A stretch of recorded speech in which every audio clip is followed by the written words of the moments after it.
What happens when the problem is not sharp pain, not burning irritation, not erratic instability, but slowness? Not a body that flares, not a body that shakes, but a body that responds late. A lower axis that feels heavy, reflexes that seem dulled, movement that feels resistant, pressure more than sharp pain, lethargy more than restlessness. And at the same time, the mind does something similar. Beliefs harden, new ideas feel unwelcome, spirituality becomes a comfort zone, tradition is repeated without inquiry, faith becomes emotionally adhesive, worldview stops evolving. This is where ninth house kapha becomes extremely important to understand, because the ninth house is not only about higher learning, philosophy, guidance, belief, and long-range direction. In body mapping, it also governs the hips, thighs, tailbone area, sacral region, sciatic nerves, and pituitary-linked hormonal functions. So when kapha rises here, it does not always show up first as weight or fluid retention alone. Sometimes it shows up as slowed signaling, dull response, resistant locomotion, and an inner life that becomes too settled to stay alive and adaptive. That is the core teaching of this slide. Because kapha is heavy, slow, moist, cold, and cohesive. So when it accumulates in the ninth house field, the disturbance can express neurologically as dull nerve conduction, reduced responsiveness in the legs, slowed reflexes, pressure-type discomfort rather than sharp pain, and lethargy in the lower body. The slide summarizes it perfectly. Movement becomes slow and resistant. That distinction matters, because a lot of people hear neurological issue and immediately think of sharp radiating pain, tingling, or inflammatory nerve irritation. But kapha type neurological expression is different. It is not always dramatic. It is often blunted. The nerves are not screaming. They are sluggish. The body is not overreacting. It is under-responding. The discomfort is not piercing. It is pressing. That is kapha logic.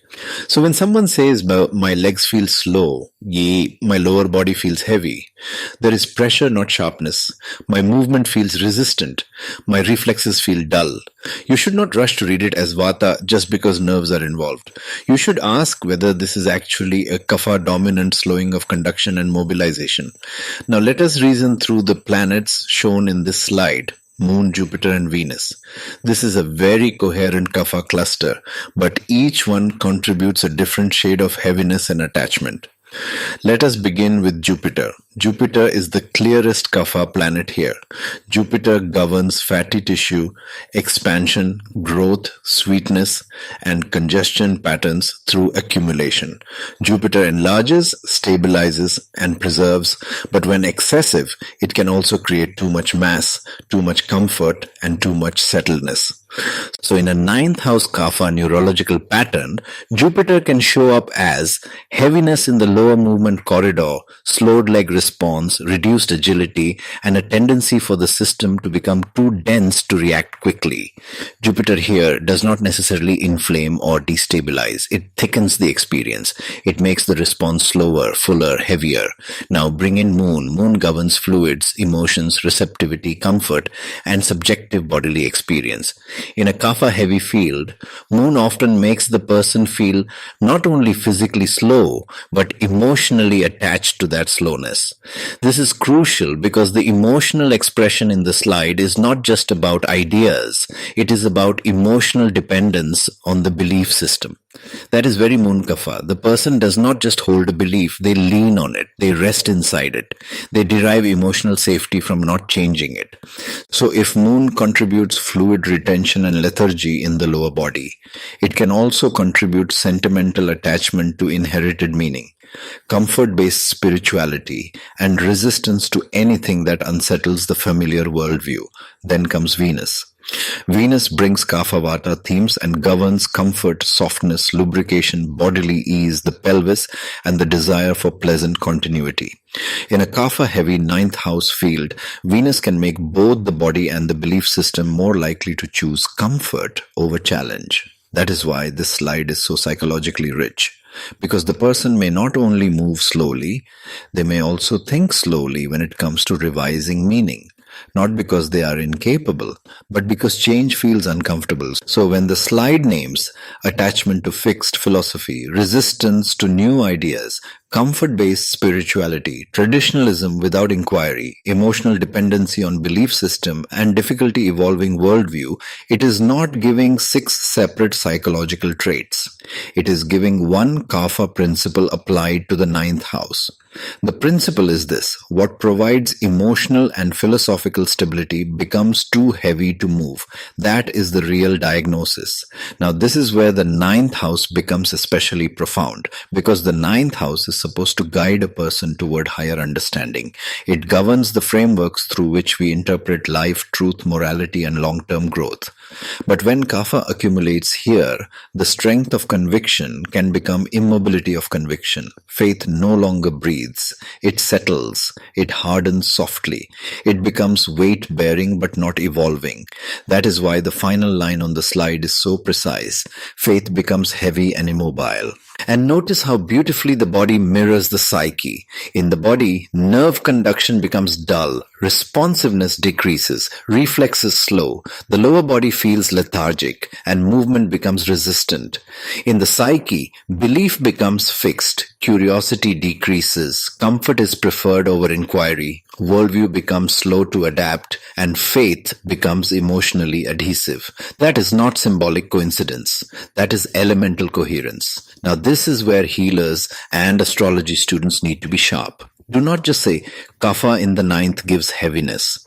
That misses the elegance of the pattern. Ask, is the neurological expression dull rather than sharp? Is the lower body resisting movement rather than being unable to stabilize it? Is the pain pressure-like rather than burning or erratic? Is the person slow to change beliefs because of reason, or because familiarity has become emotional shelter? Are they traditional in a living way or in an inert way? Is their spirituality deep or simply comfortable? Is their faith supportive or too heavy to evolve? That is the level of interpretation you want. Because this second Kapha version is clearly different from the first. The first emphasized physical heaviness, fluid retention, stiffness, sluggish gait, excess sleep, pelvic congestion, and slow recovery. This one emphasizes dull nerve response, resistant movement, pressure-type discomfort, fixed philosophy, emotional attachment to belief, and immobility in worldview. That is a different layer of the same doshic field. So when you read this chart pattern, see it clearly. Jupiter expands and settles. Moon attaches emotionally and retains. Venus seeks comfort, continuity, and pleasant sameness.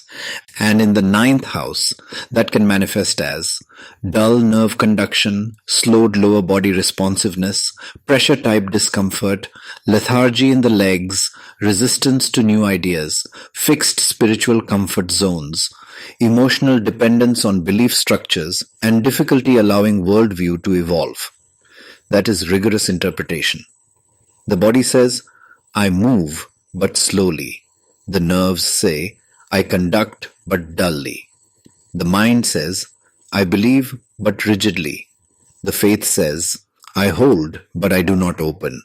That is the real 9th house Kapha signature in this expression. And once you understand that, your reading becomes much more refined. You stop romanticizing steadiness. You stop confusing devotion with immobility. You stop mistaking calmness for growth. Because sometimes what looks stable is actually stuck. That is the hidden lesson here. The 9th house is meant to keep truth alive through learning, movement, and widening vision. But when Kapha becomes excessive here, truth becomes too padded, too protected, and too slow to move.